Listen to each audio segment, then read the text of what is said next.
Wakati mwanafunzi mnyanyasaji aliyekufa kwa njia ya ajabu anafufuka tena kama pepo mwenye kisasi kutoka kuzimu. Filamu inaanza kwa kuonyesha msitu mnene wenye giza uliotandwa na ukungu mzito. Katika eneo hilo kuna mganga anayefanya tambiko la kishirikina akiwa na mtu wa ajabu ambaye utambulisho wake bado haujulikani. Mganga huyu anatengeneza kitu cha kurithi kilicholaaniwa, kilichotengenezwa na kuvilingi vya nyoka na tando, ujongoo.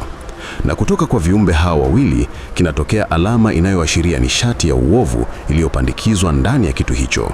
Mganga kisha anasema, "Je, unataka kumfufua mtu ambaye tayari amekufa?" Hadithi kisha inarudi nyuma, flashback, hadi wiki moja iliyopita. Katika shule ya upili, mechi ya mpira wa vao wa wasichana kati ya shule inafanyika. Wachezaji ni wanafunzi waliochaguliwa wenye vipawa vya kipekee. Mechi hiyo ni kali huku timu zote mbili zikifukuzana kwa pointi kwa ukaribu. Moja ya shule hizo inaongozwa na Busaba kama nahodha wa timu, na hatimaye mechi inashindwa na Busaba pamoja na timu yake. Busaba anaonyeshwa kama nahodha shupavu na mkali uwanjani, na zaidi ya hapo, yeye pia ndiye mwanafunzi wa kike anayeogopwa zaidi shuleni. Nje ya mpira wa vao, katika maisha yake ya kila siku shuleni, Busaba mara nyingi hutafuta wahanga wa kuwanyanyasa, akijipatia pesa kwa nguvu kutoka kwa wanafunzi wengine wa kike. Hajali wao ni nani au familia zao zina utajiri kiasi gani, Busaba humnyanyasa yeyote anayemtaka. Siku moja, mwalimu anafika akiwa na mwanafunzi mpya aliyehamia kutoka shule nyingine. Jina lake ni Jindara. Bahati, kuna mwanafunzi darasani ambaye tayari anamjua Jindara, mwanamke anayeitwa Hong. Inagundulika punde kuwa Jindara pia alikuwa nahodha wa timu ya mpira wa vao katika shule yake ya zamani. Jambo linalomfanya Busaba kuanza kuwa na wasiwasi, akihofia kuwa nafasi yake kama nahodha inaweza kuingiliwa. Jindara anaketi na msichana mkimya anayeitwa Arasa, ambaye mara nyingi huwa shabaha ya unyanyasaji wa Busaba. Mbali na Arasa, Hong pia yupo hapo, kwani amekuwa rafiki wa Jindara tangu shule ya msingi au sekondari ya awali. Katika mkahawa wa shule, Busaba anasababisha fujo tena kwa kurusha mifupa ya kuku kwenye meza yao. Anasema kuwa amekanyaga kinyesi cha paka muda mfupi uliopita, na bila kuambiwa, Hong anaelewa mara moja na kuanza kusafisha viatu vya Busaba. Licha ya unyanyasaji wa mara kwa mara wa Busaba, mwalimu alionekana kufumba macho kwa sababu yeye ndiye mwanafunzi pekee bora na mwenye mafanikio makubwa ambaye mara kwa mara iletea shule heshima kupitia mashindano ya mpira wa vao. Hii ni moja ya sababu kuu zinazomfanya Busaba asifukuzwe shule, ingawa amewanyanyasa wanafunzi wengine mara nyingi. Walimu wanaonekana kupuuzia mienendo yake mibaya. Wakati wa mazoezi ya mpira wa vao uwanjani, Busaba anatafuta matatizo tena kana kwamba ni wajibu. Safari hii mshabaha wake ni Ya. Kwa sababu Ya bado hajahamisha kutumwa pesa ambazo Busaba alizidai, anaadhibiwa kwa kulazimishwa kuhimili mashambulizi spikes makali ya Busaba. Ingawa Ya anatoka katika familia tajiri sana, hilo halina maana kwa Busaba, ambaye badala yake anatumia fursa hiyo kumnyonya. Akishindwa kuvumilia zaidi, Jindara anaingilia na kuzuia shambulizi la Busaba. Kisha anampa Busaba changamoto ya kupimana nguvu kupitia mashambulizi ya mpira, spiking. Ikiwa Jindara atashindwa, yuko tayari kuchukua nafasi ya. Lakini ikiwa Busaba atashindwa, Jindara anadai kuwa akomeshe mambo haya yote. Bila kufahamu uwezo wa Jindara katika mpira wa voli, Busaba anaishia kupokea shambulizi zito na la kushtukiza kutoka kwake. Akihisi kuwa heshima yake imepondwa mbele ya kila mtu, Busaba anapatwa na hasira kali na mapigano yanakaribia kuzuka, lakini kocha anaingilia kati haraka na kuwatenganisha. Tangu tukio hilo, Jindara, Hong, Arasa na Ya wanakuwa karibu zaidi na kutengeneza urafiki wenye nguvu. Shule hiyo pia ina bweni kwa ajili ya wanafunzi ambalo wanaweza kulipia kama sehemu ya kuishi. Wakati wa mazungumzo yao, historia ya Jindara inawekwa wazi kwa ufupi. Inatokea kwamba tangu shule ya msingi au sekondari ya awali, Jindara alikuwa akinyanyaswa mara kwa mara. Mara ya kwanza alikuwa akikaa kimya, lakini hatimaye alithubutu kupambana, na tangu wakati huo hakuna aliyethubutu kumsumbua tena. Arasa anasema kuwa akiwa na Jindara karibu, sasa wana ujasiri wa kupambana dhidi ya Busaba, kwa sababu ili kumkomesha Busaba lazima kuwe na mtu jasiri wa kutosha kusimama dhidi yake. Hata hivyo, wakati huo Jindara anabaki kimya na hajibu kauli hiyo.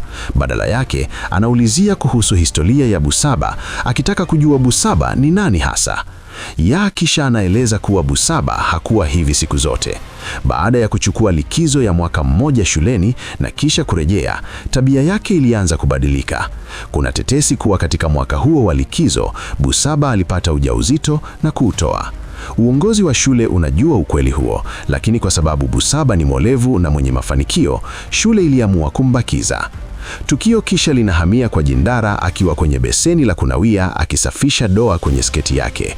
Bila yeye kujua, mwanafunzi mwingine anamsubiri nyuma yake. Jindara ni mrembo na ana ngozi nyororo, jambo linalowavutia wavulana wanaomwona. Wakati huo, cheche za mvuto zinaanza kuonekana kwa Tiao. Mvulana huyo tineja ni Gan. Bahati mbaya, Gan tayari ana mpenzi ambaye ni Busaba. Katika tukio lingine, Busaba anamuomba Jindara wazungumze faragha. Anasema kuwa baada ya lile tukio la uwanja wa mpira wa voli, alipewa adhabu na mwalimu wa michezo, na ikiwa atasababisha fujo tena, nafasi yake ya kupata mapendekezo ya kujiunga na chuo itafutwa. Kwa sababu hiyo, anataka kufanya amani na Jindara na anaomba kusiwe na migogoro zaidi kati yao. Jindara anakubali kwa furaha nia njema ya kinafiki. Hadithi inaendelea huku Jindara na Gan wakianza kuwasiliana kupitia mitandao ya kijamii. Haiwezi kupingika kuwa Jindara anaanza kuvutiwa na Gan, na kwa ujanja anamtumia picha ya kishawishi ili kumtekenya hisia. Hatimaye Gan anamuomba Jindara wakutane. Fursa yake ya kuiteka mioyo ya Gan inaonekana kufunguka zaidi wakati Jindara anapomuona Busaba kwa bahati mbaya akiondoka pamoja na kocha wa kiume wa mpira wa voli. Siku iliyofuata, Busaba anamfuata Jindara tena, safari hii akimuomba msaada wa kumsindikiza kuelekea sehemu ya mwanafunzi anayetaka kufundishwa na Busaba kwa faragha, private tutoring. Jindara, bila kuwa na shaka yoyote, anakubali kwa hiari kumpeleka Busaba huko. Hata hivyo, baada ya kuwasili, Jindara anagundua kuwa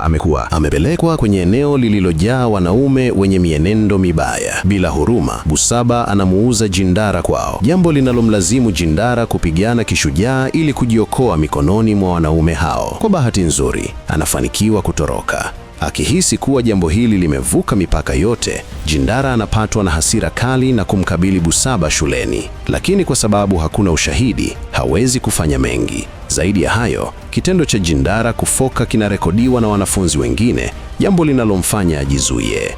Ili kulipiza kisasi cha maumivu na udhalilishaji aliyofanyiwa na Busaba, Jindara anapanga mpango mwingine ambao ni kumnyanya Gan kutoka kwa Busaba. Jindara na Gan wanapanga kukutana, lakini kwa bahati mbaya, kabla hawajafanya hivyo, Busaba anaanza kuhisi kuwa Gan ana mwanamke mwingine katika maisha yake. Ugomvi mkali unazuka kati yao. Gan, ambaye tayari alikuwa amechoshwa na tabia za Busaba, hatimaye anazungumza ukweli na kukiri kuwa ni kweli kuna mwanamke mwingine anayevutiwa naye. Kisha Gan anaondoka na kumwacha Busaba peke yake. Hata hivyo, anasahau simu yake nyuma, na anapogeuka ili kuifuata, ghafla Busaba anamchoma kisu Gan.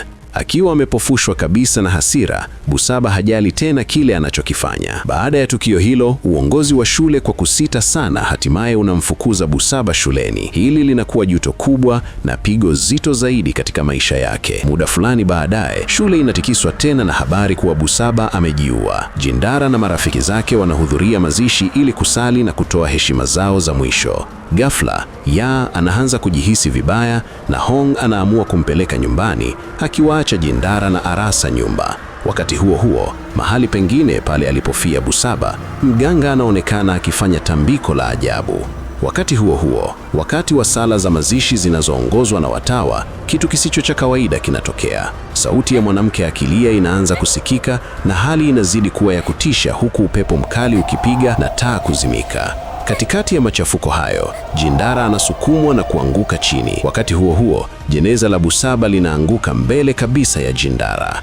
Wakiwa rudi bwenini, Jindara bado hawezi kuamini kile alichokishuhudia, hasa jinsi jeneza lilivyoweza kufunguka ghafla. Pamoja na hayo, wote wanne wanajaribu kutulizana na kutumaini kuwa kila kitu kitakuwa sawa. Katikati ya usiku, wakati wengine wakiwa wamelala fofofo, Arasa anaamka baada ya kuona kiti kikijisogeza chenyewe. Taharuki na hofu vinamtawala anapojaribu kumwamsha Jindara, lakini Jindara amechoka sana kiasi cha kushindwa kuitika. Roho ya Busaba inayotangatanga inatokea juu kabisa ya Arasa. Marafiki zake hatimaye wanaamka na kujaribu kumtuliza, wakimshawishi kuwa ilikuwa ndoto tu, na wote wanarudi kulala. Lakini kwa kwa Harasa. Jinamizi linaendelea. Sasa anajikuta amesimama juu ya ukuta, mwili wake ukiwa umening'inia, huku akijaribu kupiga yowe, lakini mdomo wake unakataa kutoa sauti. Kamba inatambaa pole pole na kujizungusha nyongoni. Harasa anapambana kujiokoa mpaka kichwa chake kinapopondoa vibaya na roho ya Busaba. Inatokea kwamba hilo lilikuwa jinamizi lake la pili. Shuleni machafuko yanazuka tena wakati mabaki ya sadaka za matambiko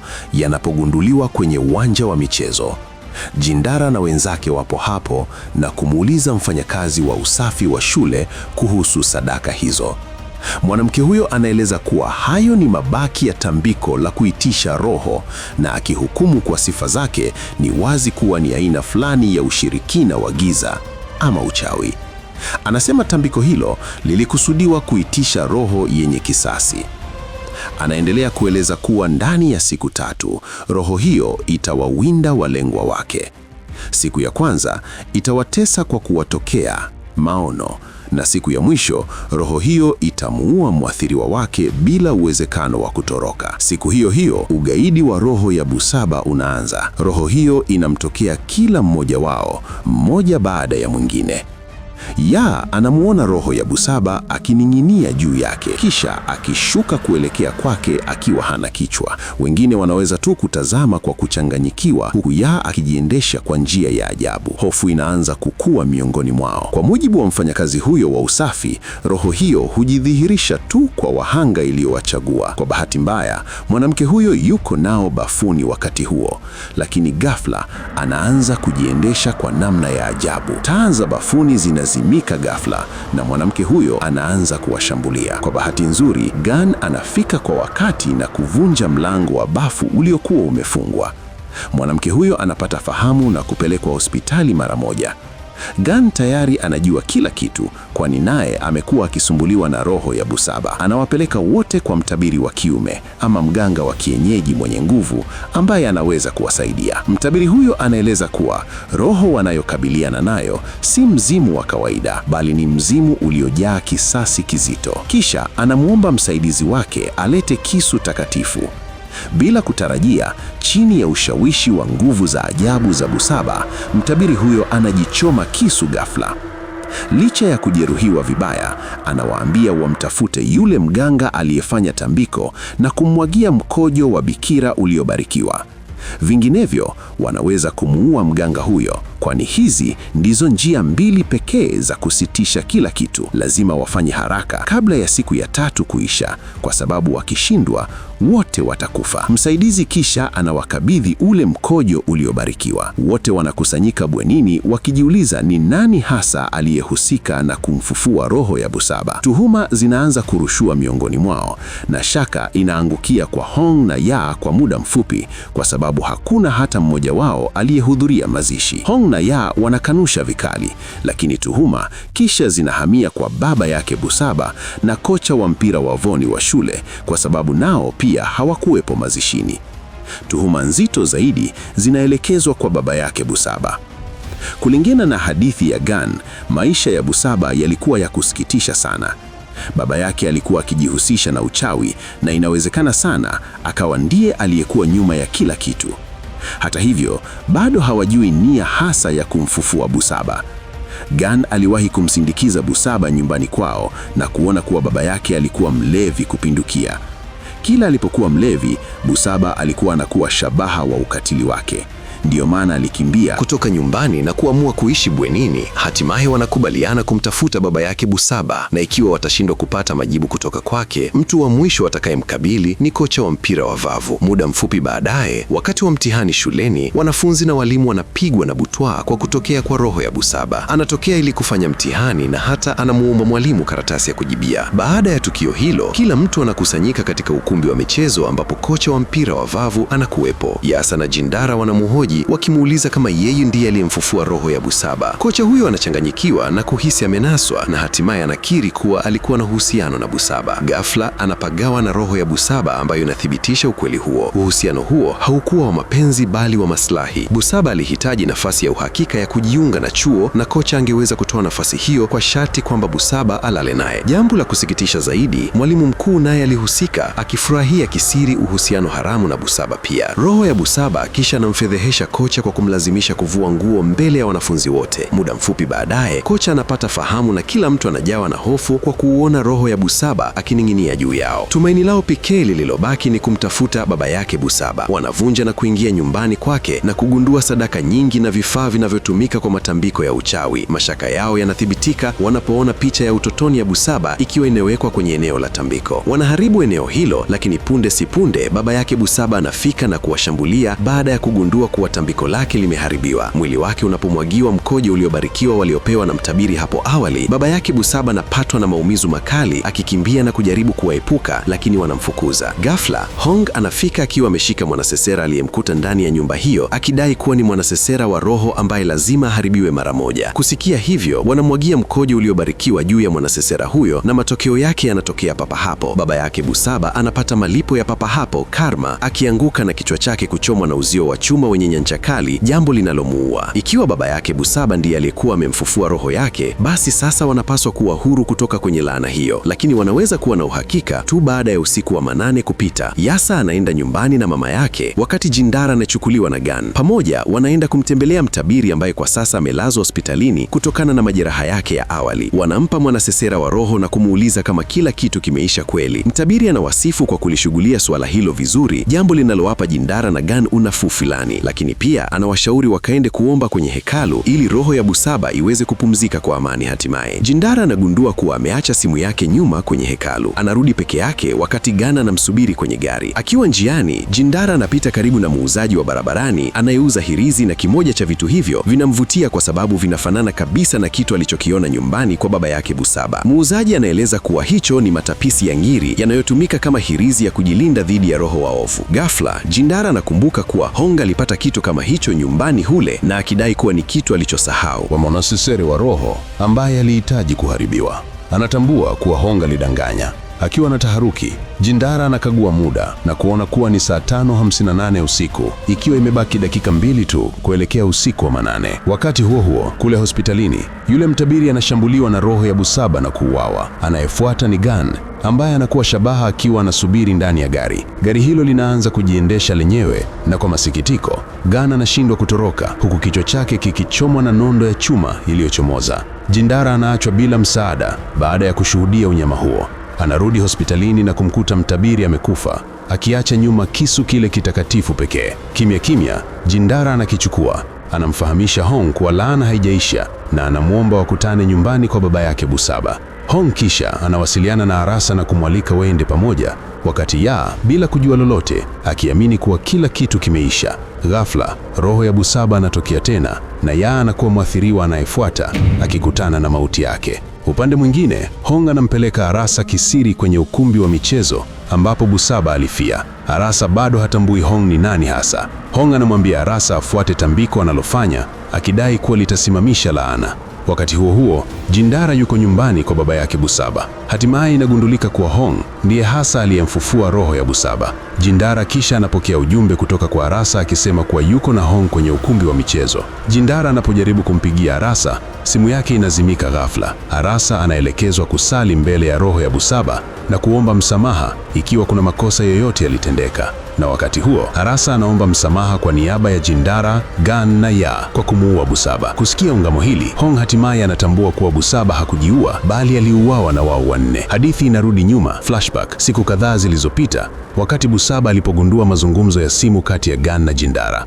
Akiwa amejawa na wivu na hasira, Busaba anamkabili Jindara na kusababisha ugomvi mkali ulioshuhudiwa na Arasa na Ya. Gan kisha anafika kuwatenganisha. Nia ya Gan ya kutaka kuachana na Busaba haikuwa bila sababu, kwani alikuwa tayari anajua kuhusu uhusiano wa Busaba na kocha wa mpira wa voli. Wakati fedheha yake inapowekwa wazi mbele yao, Busaba anapoteza udhibiti kabisa na kumshambulia Jindara. Akiwa peke yake, hatimaye anazidiwa nguvu na kuishiwa nguvu, akilia na kuwaomba wamwache aende. Wanadhani atatubu, lakini badala yake anamshambulia Jindara tena. Wanapojaribu kumtoa mikononi mwake na kumsukuma pembeni, ule msukumo unasababisha shingo ya Busaba kugonga nondo ya chuma na kumulua papo hapo. Wote wanapaniki, wakitambua kuwa ilikuwa ni ajali. Jindara kisha anasema kuwa akiwa hai, Busaba tayari alikuwa ameharibu maisha yao na kusababisha mateso kwa watu wengi. Hivyo hakuna sababu ya kumlilia. Wanapanga mpango wa kufanya ionekane kama Busaba alijiua. Wanatengeneza mazingira ya eneo la tukio na kuweka ushahidi wa uongo ili kudanganya picha za kamera za usalama CCTV na kuifanya kama Busaba alikatisha maisha yake mwenyewe. Mmoja wao hata anajigeuza na kuonekana kama Busaba kwa kuvaa sare zake na kutembea mbele ya kamera za usalama CCTV ili kutengeneza picha kuwa Busaba alikuwa akijitayarisha kujiua. Bahati mbaya, usiku wa kifo cha Busaba, Hong hakuwa pamoja nao. Tukirejea wakati wa sasa, hatimaye Hong anakiri kuwa yeye ndiye aliyemfufua roho ya Busaba. Baada ya kifo cha Busaba, Hong alimtafuta mganga kwa udi na uvumba ili ajifunze tambiko la kuitisha roho. Muda mfupi baadaye, roho ya Busaba alirejea. Baadaye kidogo, Jindara anafika kwenye ukumbi wa michezo na kumkuta Arasa akiwa tayari amekufa hapo. Jindara anadai kujua kwa nini Hong alimfufua Busaba, hasa kwa kuzingatia kuwa Hong alikuwa akinyanyaswa mara kwa mara na Busaba alipokuwa hai. Jindara hawezi kuelewa kwa nini Hong afanye haya yote. Hong kisha anafichua ukweli. Ana tatizo la kisaikolojia ambapo anapata raha anapoonewa na kunyanyaswa. Baada ya Busaba kufa, Hong alipoteza chanzo cha raha hiyo. Ili kumrudisha Busaba, Hong aliungana na yule mganga aliyempa kitu cha kurithi cha Tando, jongoo kinachomruhusu kuhamisha roho ya mfu kuingia kwenye mwili mwingine. Sasa Hong anakusudia kuhamisha roho ya Busaba kuingia kwenye mwili wa Jindara.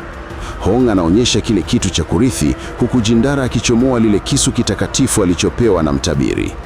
Pambano linaanza na Hong anafanikiwa kumshambulia Jindara wakati Jindara akiwa amezuiwa, huku Hong akisaidiwa na roho ya Busaba. Hata hivyo, kwa haraka Jindara anabadili mbinu na kuanza kushambulia kwa mkono wake wa kushoto.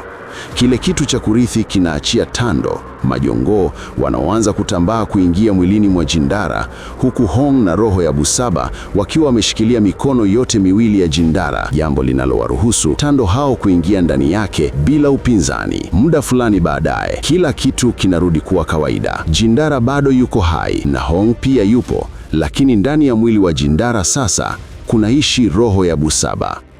Jindara anaanza kujiendesha kama Busaba kabisa, akirejea kuwa mnyanyasasi asiye na huruma, jambo ambalo linamvutia sana Hong. Na kwa hayo, hadithi inafika mwisho.